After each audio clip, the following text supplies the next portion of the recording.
3 دن سے ایک جشن ہے کابل میں کہ لوگ اپنے کام چھوڑ کے اسی پہ لگے ہوئے ہیں کہ کتنا بڑا کام ہو گیا, کتنی بڑی ہماری حمایت ہوگی, ایک دوسرے کو دکھا رہے ہیں, مشورے ہو رہے ہیں اس پہ, اور پھر اس کو ایک دوسرے کو شیئر کر رہے ہیں, دیکھیں فلاں نے فلاں پیج پہ یہ لکھا ہوا ہے, انہوں نے یہ کیا ہے, اتنے اس کے ویوز ہیں, اتنی اس کی شیئرنگ ہے. تو آپ کی نصیحت کہاں گئی؟ نصیحت تو ایک ہی جملے میں تھی نا کہ افغانستان کو چاہیے کہ اپنی سرزمین پاکستان کے خلاف استعمال نہ ہونے دے. لیکن اس سے کیسے ہائی جیک کیا گیا اس پوری کانفرنس کو, اتنے بڑے بڑے علماء کرام کی شرکت کو کس طریقے سے انہوں نے استعمال کیا. تو اس میں آپ سے درخواست کروں گا کہ آپ ماشاءاللہ جوان ہیں, سمجھدار ہیں, جو کچھ آپ لوگوں نے یہاں دیکھا ہے آپ اس طریقے سے استعمال نہ ہو. ہمیں پس منظر بھی دیکھنا چاہیے, پیش منظر بھی دیکھنا چاہیے, اور ہماری بات سے کون فائدہ اٹھا رہا ہے, کون اس سے ہمیں کہاں بیچے گا جا کر, کیا ہمارے اس سے فائدہ اٹھائے گا, ہمیں اس کا بہت خیال رکھنا چاہیے. مولانا فضل الرحمان اس ویڈیو میں کہتے ہیں کہ اسلام کو خطرہ پاکستان کی فوج سے ہے.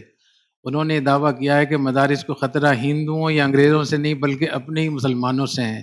اب دیکھتے ہیں کہ ہیرا منڈی والے اور دال والے کیا کہتے ہیں. کتنے سخت الفاظ ہیں, یہ اتنے بڑے آدمی کے پیج پہ لکھا ہوا ہے. یہ وہاں بہت زیادہ نقشہ چل رہا ہے, اس کو لوئے افغانستان کہتے ہیں, بڑا افغانستان. اس میں انہوں نے پورا خیبر پختونخوا اور بلوچستان دونوں مکمل انہوں نے افغانستان میں شامل کی. باقی کے لیے تشکیلات کرنی, وہ بھی میں دکھاتا ہوں. آگے میں یہ بتانا چاہ رہا ہوں, جو تشکیلات ہیں کہ 2 بیان تو ان کی طرف سے بہت اچھے آئے, لیکن میں نے بتایا کہ وہ 4 سال سے یہ چورن بیچ رہے ہیں, 4 سال سے یہی بات کہہ رہے ہیں, اور اس میں 800 سے زیادہ میٹنگ, اس میں 800 مرتبہ اس بات کو انہوں نے دہرایا ہے اپنے میڈیا میں, مختلف ملکوں میں, شہروں میں جا کے. اس لیے اس کا کوئی مطلب نہیں ہے جب تک کہ اپنے عمل سے وہ جو کچھ ان کو پیسے دے رہے ہیں, جو اسلحے دے رہے ہیں, جو ان کو مستقل قیادت کر رہے ہیں. اور اب یہ جو تشکیل ہے, یہ اتنی بڑی تشکیل جو اس کی تصدیق ہو چکی ہے, ٹی ٹی پی کے ذرائع سے بھی تصدیق ہو چکی ہے, اور کم از کم 3 جگہوں سے جو افغانستان کی طالبان کی حکومت ہے ان کے 3 بڑے ذمہ داروں نے اس کی تصدیق کی ہے کہ یہ صحیح ہے. اس میں انہوں نے یہ کیا ہے کہ تقریباً کوئی 14-15 انہوں نے ریاستیں بنائی ہیں, مختلف صوبوں میں مختلف زون قائم کیے ہیں.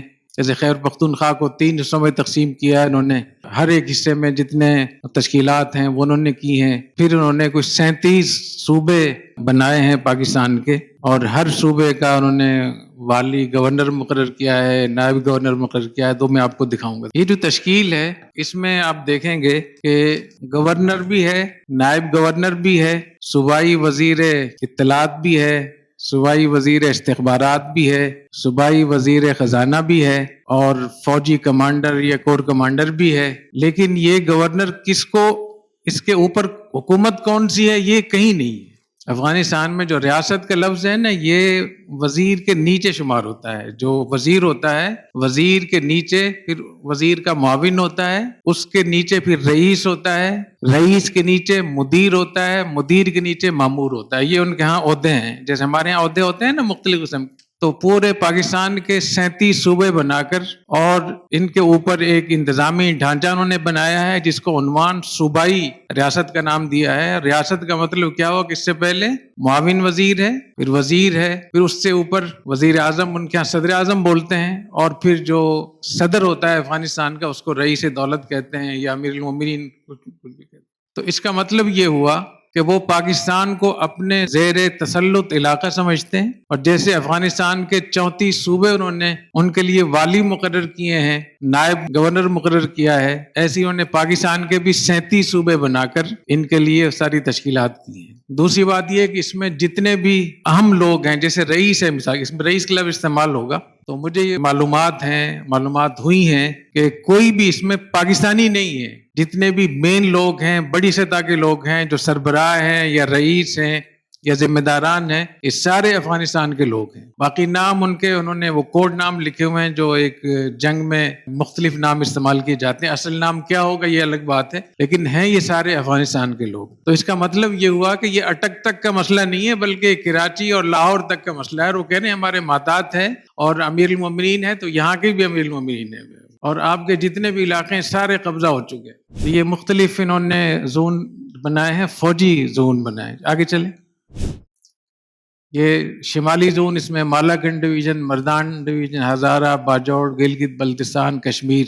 کشمیر سے مراد ہمارا وہ کشمیر جو آزاد کشمیر ہے، جو مقبوضہ کشمیر ہے، جو ہندوستان میں، اس کے لیے کوئی تشکیل نہیں کی انہوں نے۔ جی آگے چلیں۔ شمالی زون کے محترم موسیٰ کلیم اللہ صاحب، اب یہ موسیٰ کلیم اللہ اصل نام اس کا کوئی اور ہوگا، یہ افغان ہے، یہ پاکستانی نہیں ہے۔ محترم ڈاکٹر برہان، یہ اس کے نائب کمانڈر ہے، پھر یہ ان کا سیکٹری ہے محترم مولوی ثاقب صاحب، اور آگے ان کی شورا ہے مفتی سجاد اور فلاں۔ آگے چلیں۔ یہ وسطی زون میں پشاور، نوشیرہ، چارسدہ، خیبر، محمد، کوہاٹ، اورگزئی، کرم، ہنگو، شمالی پنجاب۔ شمالی پنجاب کو بھی انہوں نے ساتھ لگا دیا ہے۔ جی آگے چلیں۔ اس میں وسطی زون کے یہ عہدیدار ہیں ان کے۔ اور آگے چلیں۔ جنوبی زون میں بنو، کرک، ٹانگ، ڈیائی خان، لکی مروت، شمالی وزیرستان، جنوبی وزیرستان، جنوبی پنجاب اور کراچی، اندرون سندھ۔ تو اتنا بڑا انہوں نے ماروں گھٹنا پھوٹے آنکھ۔ آگے چلیں۔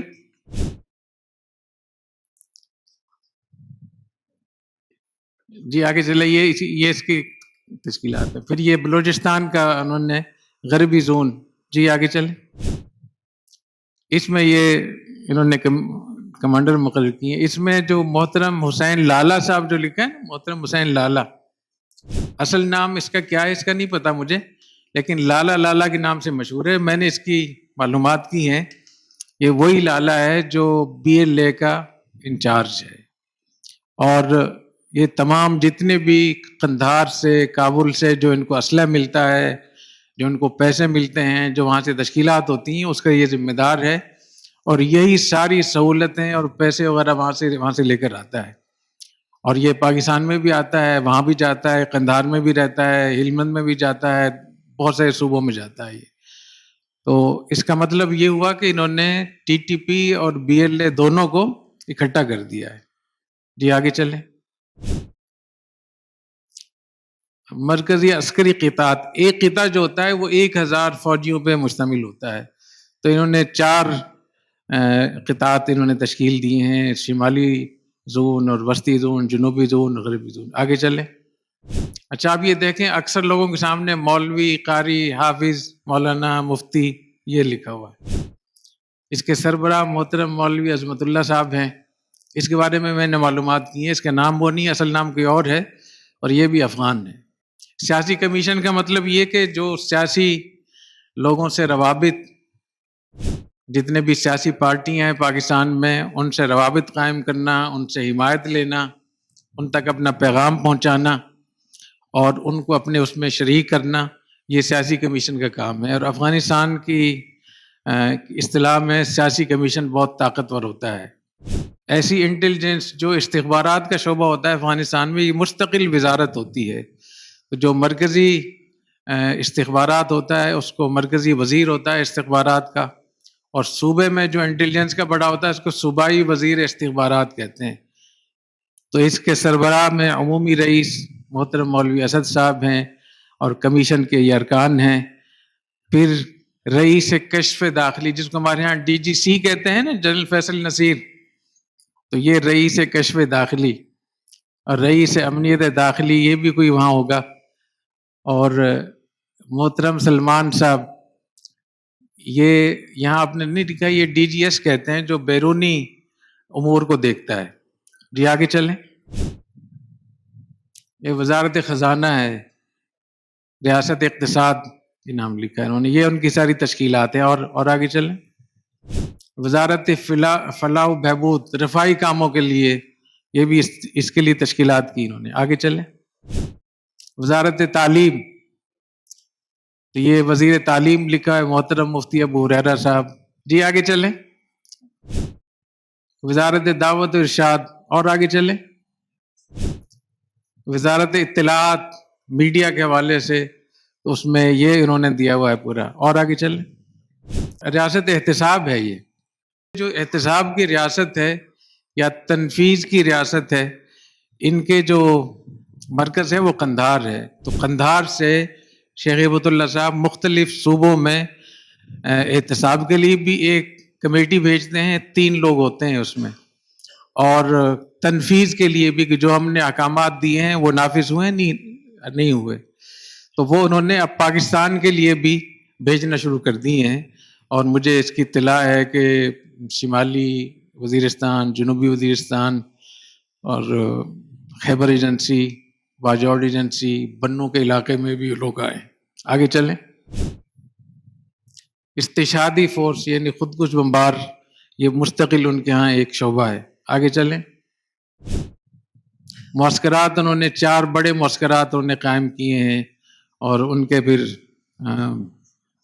مسئولین کے نام لکھے ہوئے ہیں. سمندر صاحب ہیں. جی آگے چلیں. قضاء، محاکم، جوڈیشری، عدلیہ، اس کی بھی تشکیل کی ہے. محکمہ تمییز، سپریم کورٹ کو افغانستان میں تمییز کہتے ہیں، اور جو چیف جسٹس ہوتا ہے اس کو رئیس التمییز کہتے ہیں. تو یہ محترم قاضی مفتی کاشف صاحب یہ چیف جسٹس ہیں، انہوں نے جو مقرر کی. اراکین میں یہ 3-4 لوگ ہیں. پھر مرافع ہائی کورٹ کو کہتے ہیں وہاں، اور ابتدائیہ سیشن کورٹ کو کہتے ہیں. تو یہ سارے 20-22 لوگ یہ ججز ہیں جو انہوں نے محکمہ عدالت قائم کیا. جی آگے چلیں. دارالافتاء بھی قائم کیا ہے، اور محترم ندیم خان درویش یہ وہی ہیں جو میرے بیانات کا جواب دیتے ہیں. یہ بارود اور ریموٹ وغیرہ کا شعبہ ہے. اور آگے چلیں. یہ انہوں نے ایئر فورس کا بھی عنوان دیا ہے، ہوائی ضواقمہ فوج، ہوائی فوج.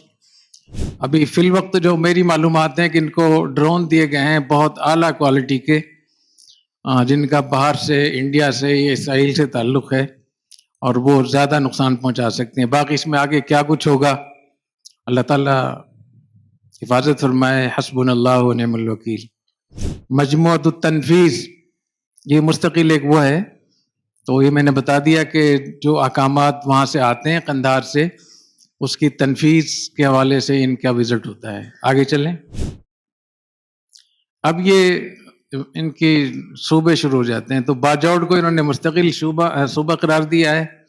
گورنر کا نام محترم مولوی طاہر ہے، نائب گورنر بلال صاحب ہیں، اور صوبے کی جو انتظامیہ ہے وہ 6-7 مولانا صاحبان نام لکھے ہوئے ہیں. استخبارات، انٹیلیجنس کے سربراہ گلاب صاحب ہیں، اور اقتصادی رئیس وزارت خزانہ مبارک صاحب، اور مسئول قطع یعنی فوجی کمانڈر جو ہوں گے وہ مولانا ملنگ صاحب ہوں گے. آگے چلیں. یہ سوات کا وہ ہے، سوات کی پوری تشکیلات، یہاں بھی گورنر وغیرہ 5 چیزیں ہر جگہ موجود ہیں. اور آگے چلیں. مالاکنڈ. آگے. دیر، یہ دیر پائن، سوابی، مردان، شانگلہ، ہزارہ کو بھی انہیں تشکیلات کی انہوں نے. بنیر، چترال، کشمیر، دیامر، گلگت بلتستان، پشاور، خیبر، کوہاٹ، مومن، باقی اور بھی سارے ایسے. کراچی کے لیے بھی تشکیلات ہیں، شمالی پنجاب کے لیے بھی، اندرون سندھ کے لیے بھی. جو عمر میڈیا کے نام سے، یہ ٹی ٹی پی ہے صرف، اس میں حافظ گل بہادر شامل نہیں ہے. حافظ گل بہادر الگ ہے، جماعت الاحرار الگ ہے، اور یہ سب پہلے ان کو اکٹھا کیا تھا طالبان نے. تو بعد میں ان کا یہ مشورہ ہوا کہ ان کو الگ الگ رکھا جائے تاکہ اگر کوئی ایک تنظیم ناکام ہوتی ہے تو دوسری تو موجود ہو. تو یہ اپنے مشورے کے ساتھ ان کو الگ الگ کیا ہے. تو یہ انہوں نے دیا ہوا ہے کہ اس کا جو عمر میڈیا کا ذمہ دار کون ہوگا، اور اس کے بعد پھر آپ دیکھیں سوشل میڈیا کو کون لوگ چلائیں گے، ویڈیو کا شعبہ کس کے پاس ہوگا، مجلات جتنے بھی اخبارات جرائد ہیں ان کو کیسے دیکھنا ہے، اس میں کیسے مضامین لکھنے ہیں لکھوانے ہیں. پھر آڈیو کا شعبہ ہے، مختلف لوگوں کو جو آڈیو، جو ایسے ان کے لوگ ہیں جو چھپے ہوئے ہیں، ان کے کوئی کمانڈر ہیں یا ان کا سرغنہ ہے، کوئی بڑا ہے، وہ نہیں چاہتے کہ اس کی ویڈیو آئے، تو اس کے پھر آڈیو، اس کی آواز کا بیان وہ لوگوں تک پہنچایا جاتا ہے. اس کے لیے مستقل شعبہ قائم کیا ہے. اور ایف ایم ریڈیو الگ سے انہوں نے قائم کیا ہے، تو اس کا بھی انہوں نے تشکیلات کی. تو میں آپ کو یہ بتانا چاہ رہا ہوں کہ ہمارے علماء کرام، ہماری مذہبی جماعتیں، ہماری سیاسی مذہبی جماعتیں، ہماری خانقاہیں، ہمارے مدارس کے حضرات، وہ اتنی بڑی ایک تشکیلات اور اتنا بڑی جنگ ہم پہ مسلط ہے. انہوں نے ہمیں بانٹ کر انہوں نے تقسیم کیا ہوا ہے. ہمیں 37 حصے ہمارے بنائے ہوئے ہیں انہوں نے، اور کتنے بڑے پیمانے پر میں نے شمار کے 455 لوگ ہیں جو عہدیدار ہیں اس میں. ان حالات میں جب یہاں سے یہ قسم کی باتیں ہوں گی کہ خارجیت کے کون فتوے دے رہا ہے، اور بلوچستان میں بھی لوگ اپنا دفاع کر رہے ہیں، جان کا، اپنے مال کا، اپنی عزت کا، اور وہ بھی شہید ہیں، اور یہ کوئی اسلامی حکومت نہیں ہے، یہاں یہ چیز ہو رہی ہے، یہاں یہ چیز ہو رہی ہے. تو اس قسم کی چیزیں جب یہاں سے ہوں گی، اور جو تقریریں آج کل ہو رہی ہیں ختم بخاری شریف کے عنوان پہ، دستار بندی کے عنوان پہ، جو کچھ آپ لوگ سن رہے ہیں، کیا ان تقریروں کو سن کر پاکستان کا دفاع کوئی کرے گا؟ پاکستان کی فوج کے ساتھ کوئی کھڑا ہوگا؟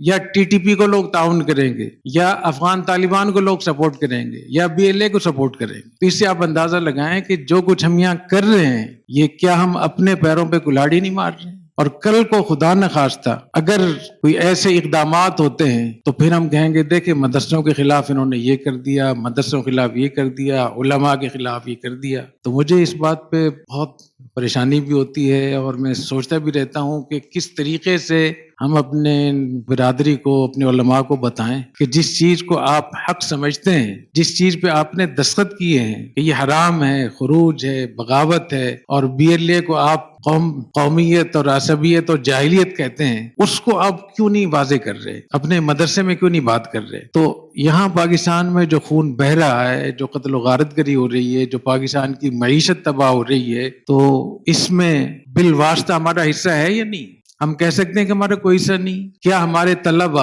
ہمارے جلسوں میں شریک ہونے والے طلبہ یا جو لوگ شریک ہوتے ہیں، کیا وہ اتنی سخت تقریروں کے بعد جو تقریریں ہم کر رہے ہوتے ہیں، وہ اس قابل رہتے ہیں کہ وہ پاکستان کو سپورٹ کریں گے، وہ پاکستان کی فوج کے ساتھ کھڑے ہوں گے؟ ان میں تو اتنی نفرت بھر دی جاتی ہے اسٹیبلشمنٹ کے نام سے، امریکی پٹھوں کے نام سے، اور پتہ نہیں کیا کیا اس سے. تو اس سے آپ اندازہ لگائیں کہ ہم جو ملک اسلام کے نام پہ بنا تھا، اس کو اسلام کے نام پہ ہی آپ تباہ کر رہے ہیں.